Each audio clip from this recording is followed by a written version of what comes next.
Assalamualaikum warahmatullahi wabarakatuh.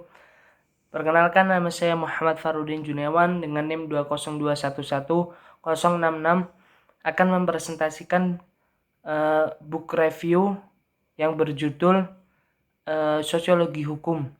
Pengarang Dr. Andes Haji Suryansa Murhaini, penerbit Laksbang Justitia, editor Dr. Rudianti Dorothea Tobing, edisi terbit cetakan pertama dan tahun terbit 2020 di Yogyakarta. Tebal buku ini sekitar 231 halaman. Buku ini membahas sosiologi hukum sebagai salah satu disiplin ilmu hukum. Pembahasan buku ini dimulai dari pengertian, pokok kajian, dan kegunaan sosiologi hukum. Di samping itu, dibahas pula tokoh-tokoh sosiologi hukum dalam lintasan sejarah, aliran dan tipe hukum, hukum dan perubahan sosial, hukum dan kekuasaan, penegakan hukum, serta postmodernisme hukum. Sosiologi hukum adalah satu cabang dari sosiologi yang merupakan penerapan pendekatan sosiologis terhadap realitas maupun masalah-masalah hukum yang terjadi dalam kehidupan sehari-hari dalam masyarakat. Oleh karena itu, harus memahami bahwa sosiologi hukum bukan suatu cabang dari studi sosial. Sosiologi hukum berkembang atas dasar anggapan bahwa proses hukum berlangsungnya di dalam suatu jaringan atau sistem sosial yang dinamakan masyarakat.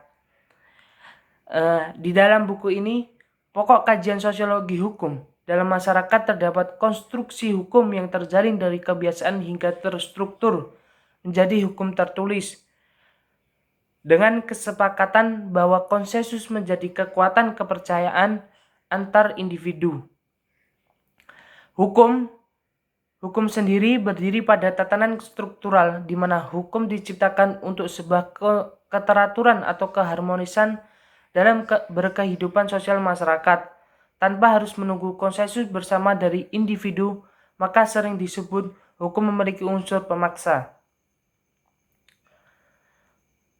Maka dalam mempelajari suatu ilmu, pengetahuan tentunya akan membawa manfaat tersendiri. Seperti hasil dari kajian sosiologi hukum ini mampu membuka atau menambah cara berpikir kita dalam memahami permasalahan serta perkembangan hukum di masyarakat. Bagian kedua memuat tentang tokoh perintis dari peletak dasar sosiologi hukum yang membahas banyak hal tentang bagian-bagian cabang ilmu dari pada saat zaman dahulu sampai pada zaman modern ini. Salah satu tokoh yaitu Emil Durkheim membagi dua macam hukum, yaitu hukum represif dan hukum restitutif.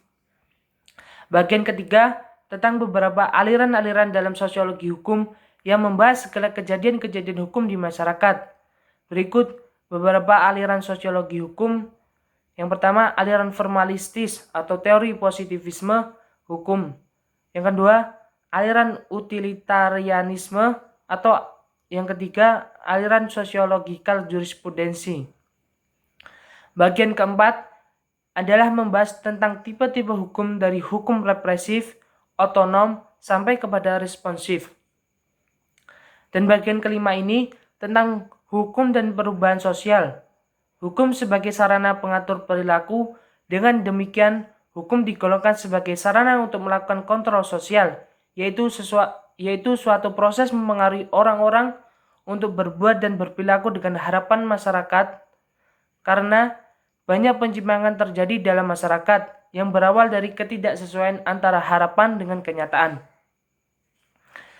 Oleh sebab itu, diperlukan suatu pengendalian sosial untuk mewujudkan kondisi seimbang di dalam masyarakat, atau yaitu agent of change, yang sebagai pelopor perubahan masyarakat dalam mengubah sistem sosial di masyarakat. Yang bagian keenam ini tentang pelaksanaan hukum dalam masyarakat. Masalah kesadaran hukum termasuk pula di dalam ruang lingkup persoalan hukum dan nilai-nilai sosial. Terdapat 4 indikator kesadaran hukum yang masing-masing merupakan suatu tahapan bagi tahapan berikutnya, yaitu yang pertama, pengetahuan hukum, yang kedua, pemahaman hukum, dan ketiga, sikap hukum, Dan yang keempat, pola perilaku hukum. Bagian ketujuh membahas tentang hukum dan kekuasaan.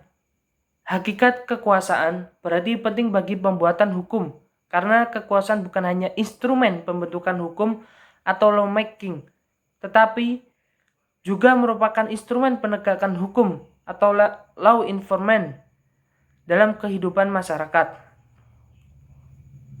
Yang selanjutnya, bagian ke-8 membahas tentang postmodernisme.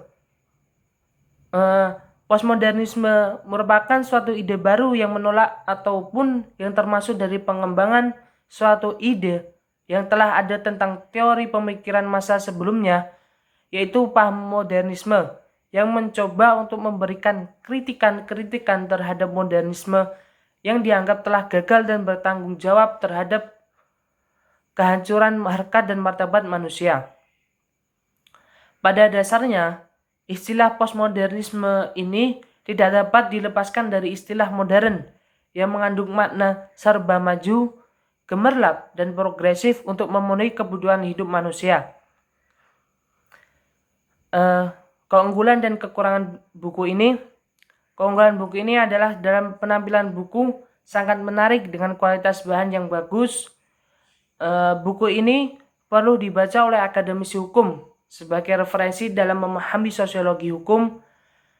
Di samping itu juga dapat dijadikan rujukan oleh praktisi hukum dalam memahami pelaksanaan atau penegakan hukum dalam masyarakat, pengaruh kekuasaan terhadap hukum, serta hukum pada postmodernisme ini. Dan kekurangannya, penggunaan bahasa oleh penulis sangat mendalam dan kritis, sehingga perlu pemikiran yang luas dan kritis untuk memahami buku ini, serta sangat memacu minat para pembaca untuk dapat memahami lebih dalam lagi mengenai sosiologi hukum ini. Dan kenapa saya memilih buku ini? Karena buku ini sangat cocok untuk semua kalangan. Karena buku ini banyak membahas tentang hukum-hukum sosiologi pada era sekarang sebagai landasan hukum di masyarakat. Antara lain tentang pelaksanaan dan penegakan hukum di masyarakat. Dan buku ini dilihat dari covernya sangat bagus sekali. Juga buku ini sangat minimalis dan praktis untuk dibawa kemana-mana. Sekian dari saya, kurang lebihnya mohon maaf. Wassalamualaikum warahmatullahi wabarakatuh.